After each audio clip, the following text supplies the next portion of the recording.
कि सर में बोझ रहता है, हाँ जी, कंधों में बहुत बोझ होता है, यानी जवानी में कंधों की दर्द का क्या तुक बनता है। हाँ जी, कंधे जो है ना इस तरह पकड़े हुए होते हैं, हाँ जी, और जो कमर है इसमें शदीद दर्द होता है, और जो पिंडलियां हैं ये इंतहाई मुतासर, और इंसान का दिल और दिमाग मुतासर होता है। दिल हर वक्त परेशान रहता है, और कभी कभार अलग से बैठे तो जो है ना दिल डूबता भी है इंतहाई परेशानी के आलम में, यानी जिस तरह बंदा डिप्रेशन में जा रहा है। बच्चों के साथ बात करने को दिल हाँ, नहीं ये चीज़ है, करता। बच्चों के साथ बात करने को दिल, और ये दरवाज़ा है इसके ऊपर इस तरह की आवाज़ बड़ी बुरी लगती है। हाँ जी, ऐसे ही है। हाँ जी, और अजान की आवाज़, कुरान मजीद की आवाज़ जो है इससे बेचैनी लगेगी। अगर नमाज शुरू करोगी तो पढ़ी ये नहीं हो जाती है ये नमाज। होगा कि जल्दी से हम इस नमाज को ख़त्म कर दो, हाँ जी, यानी पहले तो दिल ही नहीं करता पंजाबी च नमाज। कहते हैं ना कि काली पै जाती है, हाँ जी, इस तरह की कैफियत होती है। हाँ जी, ये आम तौर पर जो है ना ये जादू की अलामात हैं।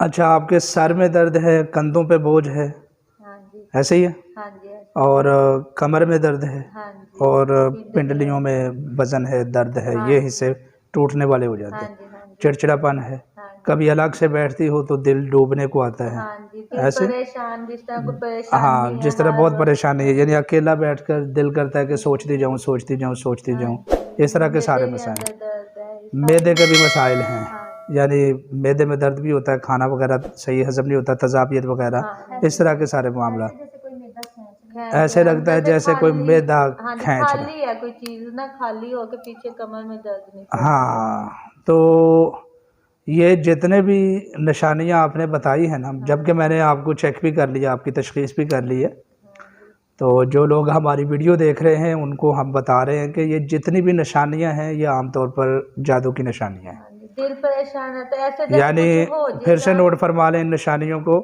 कि सर में बोझ रहता है, हाँ जी, कंधों में बहुत बोझ होता है, यानी जवानी में कंधों की दर्द का क्या तुक बनता है। हाँ जी, कंधे जो है ना इस तरह पकड़े हुए होते हैं, हाँ जी, और जो कमर है इसमें शदीद दर्द होता है, और जो पिंडलियां हैं ये इंतहाई मुतासर, और इंसान का दिल और दिमाग मुतासर होता है। दिल हर वक्त परेशान रहता है, और कभी कभार अलग से बैठे तो जो है ना दिल डूबता भी है इंतहाई परेशानी के आलम में, यानी जिस तरह बंदा डिप्रेशन में जा रहा है। बच्चों के साथ बात करने को दिल हाँ, नहीं ये चीज़ है, करता। बच्चों के साथ बात करने को दिल, और ये दरवाज़ा है इसके ऊपर इस तरह की आवाज़ बड़ी बुरी लगती है। हाँ जी, ऐसे ही है। हाँ जी, और अजान की आवाज़, कुरान मजीद की आवाज़ जो है इससे बेचैनी लगेगी। अगर नमाज शुरू करोगी तो पढ़ी ये नहीं हो जाती है ये नमाज। होगा कि जल्दी से हम इस नमाज को ख़त्म कर दो, हाँ जी, यानी पहले तो दिल ही नहीं करता पंजाबी च नमाज। कहते हैं ना कि काली पै जाती है, हाँ जी, इस तरह की कैफियत होती है। हाँ जी, ये आम तौर पर जो है ना ये जादू की अलामात हैं।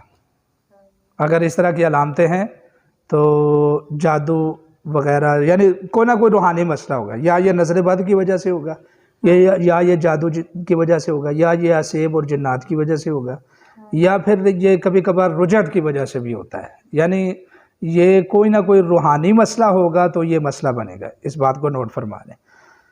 तो जो तो लोग हमारे पास आते हैं या हमसे करवाते हैं तो फिर हम उनका इंतहाई आसान इलाज करते हैं, 7 दिन में इसका मुकम्मल तौर पर इंशाल्लाह इलाज हो जाता है। तो अलबत्ता जो लोग ख़ुद से इसका इलाज करना चाहते हैं मैं उनके लिए बता देता हूँ इसका इलाज। अगर इस तरह की वो कैफियत महसूस करते हैं, सबसे पहले वो सदका दें। ये काम सबसे पहले जो काम करना है वो सदका देना है, अपनी इस्तात के मुताबिक। किसी बेवा के घर में 1 किलो गोश्त लेकर भेज दें, यानी इंसान को सदका दें, जानवरों की बजाय इंसानों को सदका दें, यतीम बच्चों को सदका दे दें, मदरसे में दे दें, सबसे पहले सदका दें।